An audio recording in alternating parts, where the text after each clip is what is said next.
The right wing are really moulding and petrified of Zack Polanski and his compassionate, evidence based politics. And today I've got a video from Creep Dan Wootton. This guy really makes my skin crawl. There's something about him that makes me think he's done a deal with the devil, that he may have kissed Satan's bottom. Let's get straight into the video because it's funny.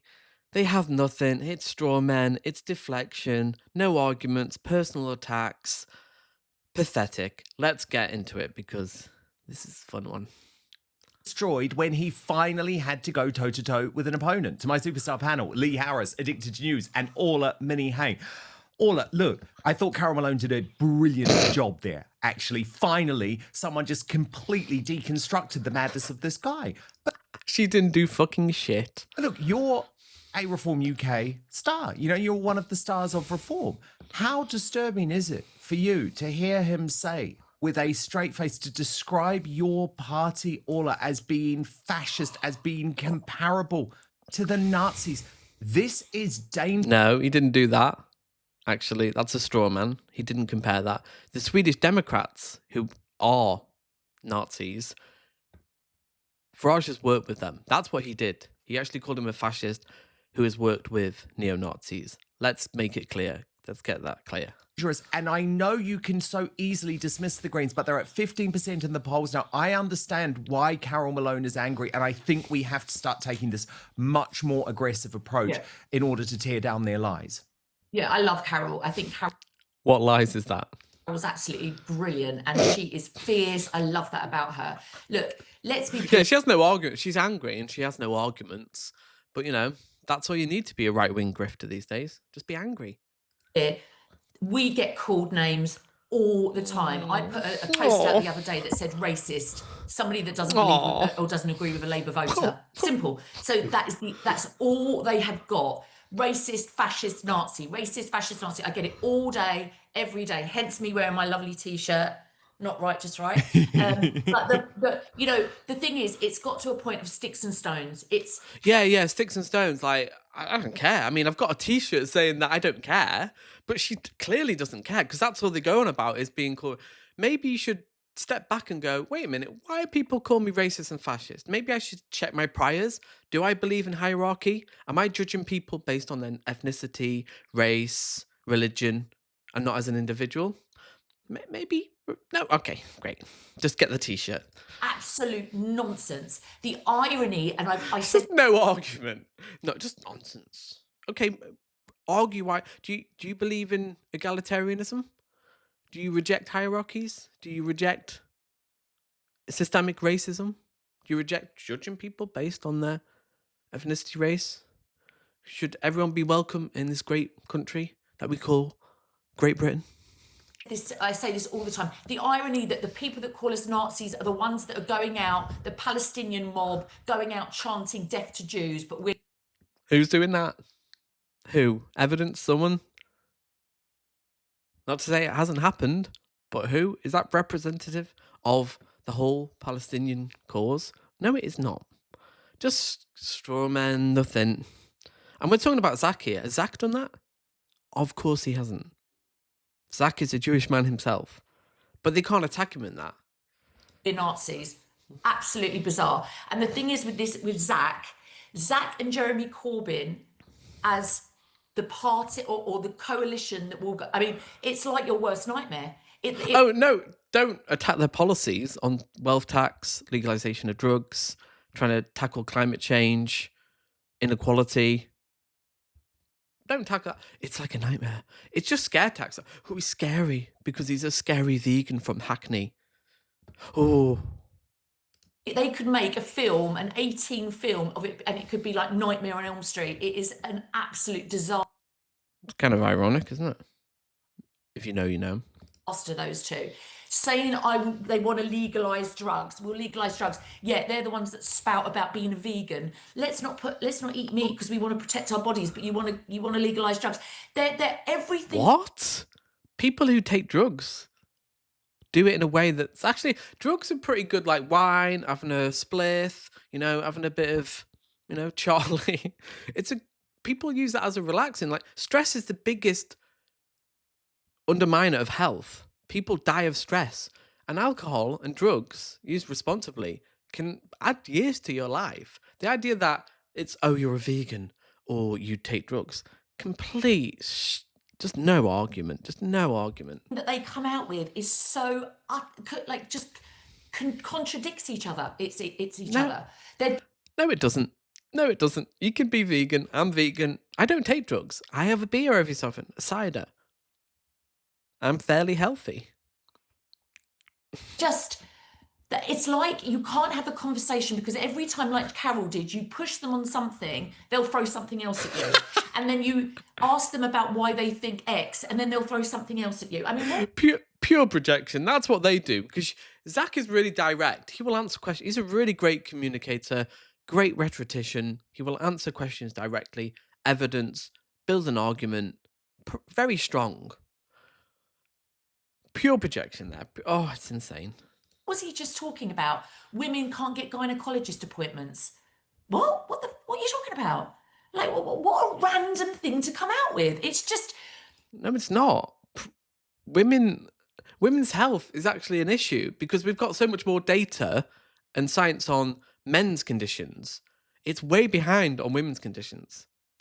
And women's rights are complex. Like, you think male politicians are putting money into rape centers and health for women, refuge centers? They don't give a shit about women. Often women are at the back of the line for a lot of health and, well, health conditions and health resources. But they don't. She's not even aware of that. She won't even talk about that. They just want to attack trans people. They don't give a shit about women.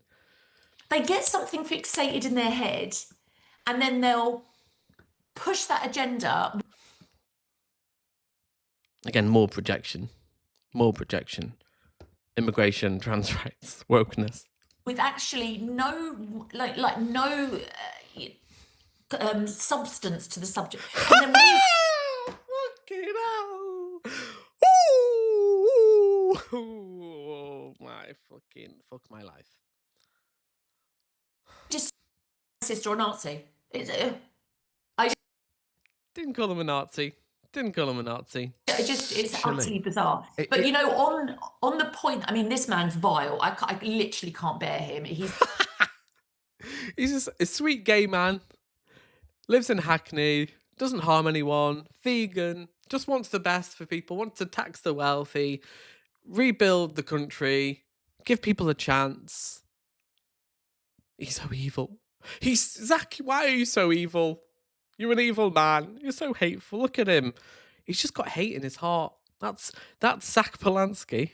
It's just an absolute, and it shows you that if this man is leading the Greens and they are going up in the polls, I mean, to be fair, it's only Labour or Conservative or Reform, so no one else has got anyone else to go with, so that's why they're doing so well. But if this man has the backing of 15% of the electorate, it just shows you what we're up against. Well, it does. Just shows and remember, Jeremy Corbyn has just this week, said, look, there's not going to be a merger between his hard left Islamist party with Zara Sultana and the Greens. But what he will do is deals in seats to try and stop Reform UK.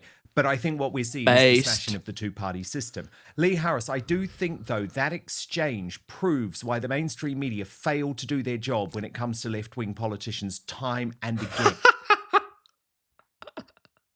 What left-wing politicians? Jeremy Corbyn was destroyed by the media, smeared. Who else is there? Oh, my God.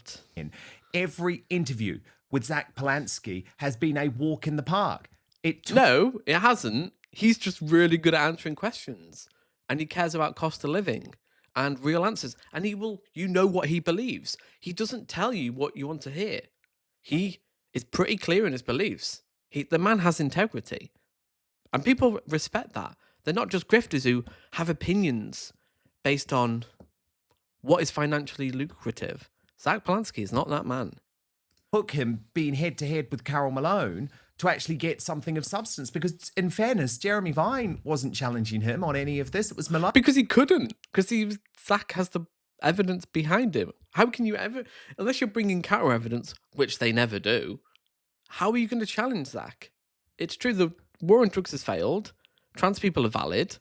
We need to tax the wealthy. This is all popular. Like, this is what people don't care about trans people. They want wealth taxes, and they want the cost of living brought down, which reform won't do. These are popular policies. That's why they're molding, because it's like, well, just talk about immigrants. Immigrants are evil, aren't they? Yeah, and trans people. And the wokies. Who did it? No, it's a very good observation, actually. I hadn't thought about it like that. Probably because I'm so Have you thought about anything, though? That's the question. That's the question. used to the mainstream media just being very left-wing and Yes. very soft. Yes, The Sun, the Daily Mail, the Times, GB News, Talk TV, BBC, which is centrist at best. Yeah, it's so left wing. It's just owned by a load of people who want to, eradicate capitalism and, democratize the means of production, abolish the commodity form. Yeah, the BBC always talking about that, and the Guardian. They never stop talking about it, do they? To this sort of argument. But what struck me about Zack Polanski, my analysis of him, and I'm going to try and be as fair as I possibly can. Okay, analysis. I'm sure is going to be doing some pretty hefty lifting here, and he's going to be fair. Let's see if he's fair. I don't think he's very bright. No, he's not.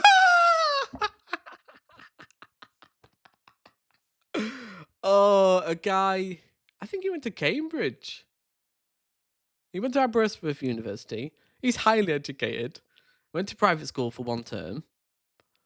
This man is highly educated. Zack Polanski is a highly educated individual. Fucking hell. If He's you thick listen as a to plank. he's not very Thick as a he's plank. not very politically aware, is he? Well, why are his policies popular then? Why are Greens getting tens of thousands of members in a matter of weeks? Okay. No, stupid man.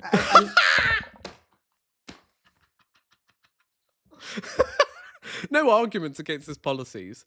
Should we not tax the wealthy and rebuild our country? Nah. Let's just take away benefits from people and continue further decline and austerity and discontent and destroy the country, because that's what they want. We are dealing with a death cult here. And yeah, so not very bright. And if you listen to the arguments that he's making, it's like he's stuck in 2020. It's like a lot of the positions that he's taking have been debunked a while ago. I don't know if you noticed when he was, Carol quite rightly pointed him out on our extremely high acceptance rate. I mean, pretty much everyone, even the man in the street now understands, man or woman in the street understands the high acceptance rate that we have is because of our broken asylum system. He's got absolutely zero. No, they don't. They don't even understand it. The fact that refugees, 80% plus, are accepted. It's not a broken system. It's the fact that we haven't processed them, and we need the resources to do that. And it's been a manufactured problem from the Tories, the hotels. They don't want to put the funding in because they use it as political capital to win elections, because anti-immigration sentiment is a potent tool of division. It's broken, but not in the way that you think it is. Insane. Just no arguments. Ability to critically think about anything. I cannot take the guy seriously, because even if I disagree with someone, there are lots of people on the left who I actually admire a lot, but they're able to. Go on, name one. Name one on the person on the left you admire. To articulate their arguments and take on these debunked myths, if that's what they want to do. He just hasn't got the Such as power or the mental ability to do any of that. I've genuinely been struck by how politically naive he is. Yeah, he's so naive, like not just boiling down the political argument to immigrant bad, and that maybe we should have a nuanced conversation on drug legalization, immigration, wealth tax, rebuilding the country, a whole slew of issues, trans rights. I mean, he has a nuanced debate. They are unable to have that nuanced debate. And in terms of collecting all these votes. I know he made a big thing of that they came ahead of Labour by like 0.3%. It was like they're both on 15 and they're slightly ahead on 15.6%. He thinks he's getting this positive feedback. He genuinely believes that because people are so upset with the Labour Party and they're falling into the Greens and your party as well, that he kind of thinks this is all positive feedback and everything's Well, it is, isn't it, though? But it is positive. If you're going up in the polls, like Reform are, that is positive feedback that he's doing something right. saying it is right. But it genuinely feels like someone has turned the telly off and time warped us back to 2020. And it is Oh, such a different time. 5 years ago, the world was completely different. I mean, the wealthy were half as wealthy as they are now. But God, yeah, I remember 2020. It was a different era. Almost, oh no, I was going to say a different decade. No, it's the same decade. it's like that he's having those arguments we had that are just in the past. I find the guy utterly ludicrous. You haven't argued against anything he said, though. But that's okay. I didn't expect that. You think, though, that he can actually make somebody's breasts bigger? Because if Oh my fucking God. That's all they have on him. Literally all they have, which is nothing. A non-story from 13 years ago. That's all they have. Oh my God. So pathetic. okay, then I would like. I'm just saying, because it's cheaper than going to Turkey. Oh, they have to laugh because they're like, look, like, oh my God, that's the strongest point we have. That's the strongest argument we get. And it's not an argument against any of his policies, against him as a person, what he's trying to do. Man, wouldn't he, if he could? Absolutely not. He's the only tit. He is the only tit in this conversation. Oh, that is so ironic coming from the biggest tit after Richard Tice. Pathetic. They have nothing. They don't like being called far right, but they'll hold far right positions and, vote for a party that has far right links across the world. But okay, they're not far right. Tell me what you think. They're rattled, aren't they? They have no argument. Just personal attacks, ad hominems. No argument against his policies there. Not a single argument of, oh yeah, that won't work, or and here's the evidence of why that's a failed policy. They have nothing, and I couldn't be so happy. You know what I'm going to say? Have you joined the Green Party? Why not? Join it right now. Links in the description. Let's get to 120,000 members, and I'll see you in the next video.